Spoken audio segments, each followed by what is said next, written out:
Hey, here we are again for one more episode of the Just Breathe series. So, today I'm going to share with you the benefits of the compassionate breath or conscious breath. And why? Well, the other day a young lady asked me, "What are the benefits of this breath that you share?" And I was surprised because the experience of being in a conscious breath, a compassionate breath session, is self explanatory. So it sort of lends to itself. It shows exactly what it is all about. But then again, the mind always likes to ask questions, doesn't it?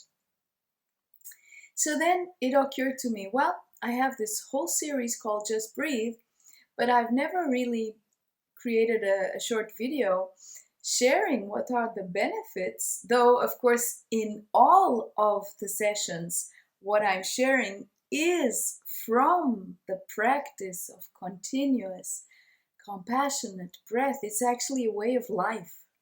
So, to begin with, I would say it becomes a way of life. Breathing in compassion within you is just a state of being.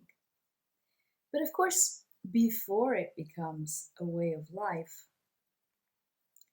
it is sort of a practice in a sense that, yes, you can take a few minutes, could be 5, 10, 20, half an hour, whatever, to close your eyes, lie down with your belly up, or sit comfortably somewhere where you can recline back like this, where you can feel really safe, warm, held, and there is no tension in your neck, your shoulders, your back.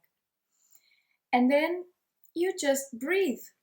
The most natural, simple thing. It's not even a technique. Though you are encouraged to breathe just through your nose, inhaling and exhaling through your nose, but there is a reason for this. And the reason is that if you experiment both ways, like inhaling and exhaling only through your mouth, inhaling through the nose, exhaling through your mouth, or just inhaling and exhaling through the nose, you will notice a difference. And the difference is that when you inhale and exhale just through the nose, and for this specific purpose, you become self contained. You realize you are just here. It becomes easier to stay. And that is the whole purpose of this practice, which becomes a way of life. So, inhaling deeply and softly, no effort, through the nose, and exhaling equally effortlessly is a flow. And when you inhale, your belly expands naturally without forcing it, and then it recedes when you exhale. Of course, initially, some people do feel a lot of difficulty expanding their belly when inhaling because the diaphragm is contracted and there is a lot of tension in the chest and in the shoulders. But gradually, just allow the breath to do its own thing. So it's just about bringing your whole focus into the breath as you gradually feel you are held by the breath. So the breath becomes your vessel as you inhale deeply and softly and exhale deeply and softly. And you don't need to do anything to control the rhythm of the breath. You might notice eventually, initially, the rhythm is very fast and then it gradually becomes slower. It gradually becomes more expanded, wider. So the breath itself finds its own rhythm when you allow. So you don't need to try and control it. The only thing is for you to choose to keep on bringing your attention into the breath, out of the mind, of the thoughts, though you are not forcing the thoughts to stop. You can't do that. The more you try that, the noisier the thoughts will become.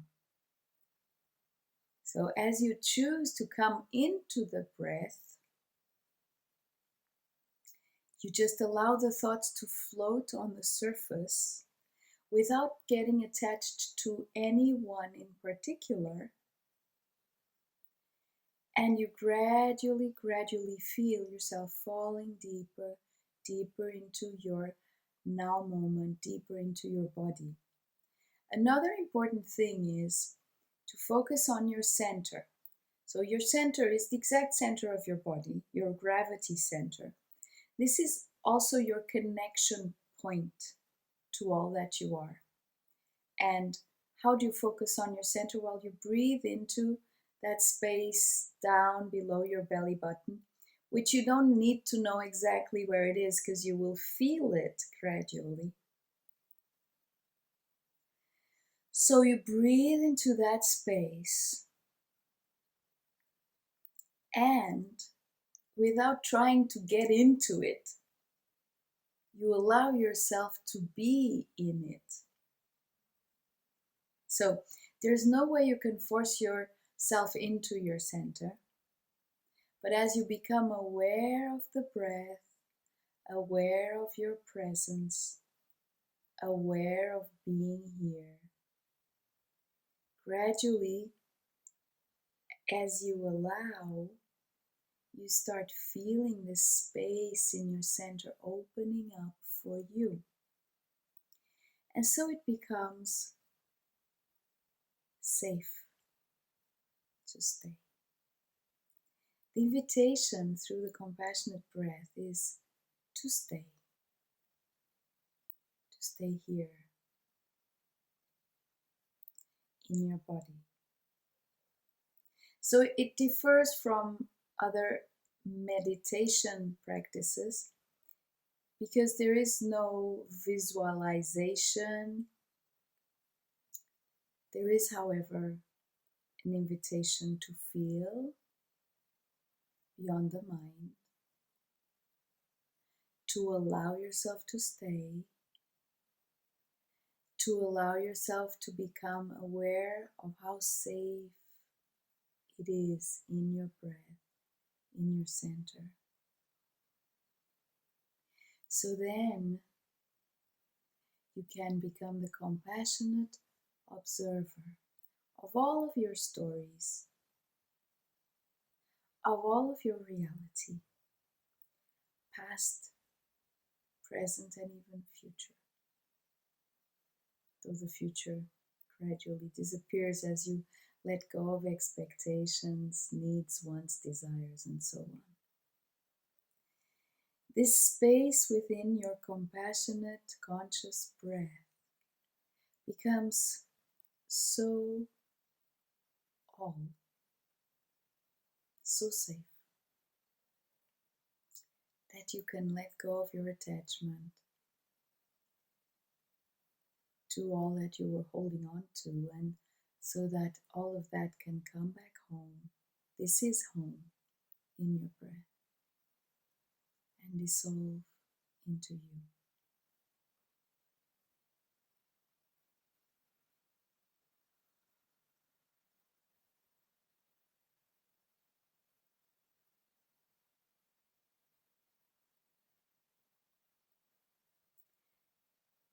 Another important element of this breath is that clarity opens up for you because you release the complexities of the mind, of the analytic mind, and so you come into feeling, and feeling is very simple. So your perception expands. And the reason why it's called conscious breath is because you bring your consciousness into your breath. And through this, a whole new level of silence, inner peace, knowingness, wisdom ensues. I will, in the following session of this series, share specific benefits. Now I just wanted to really share how it works. What is this?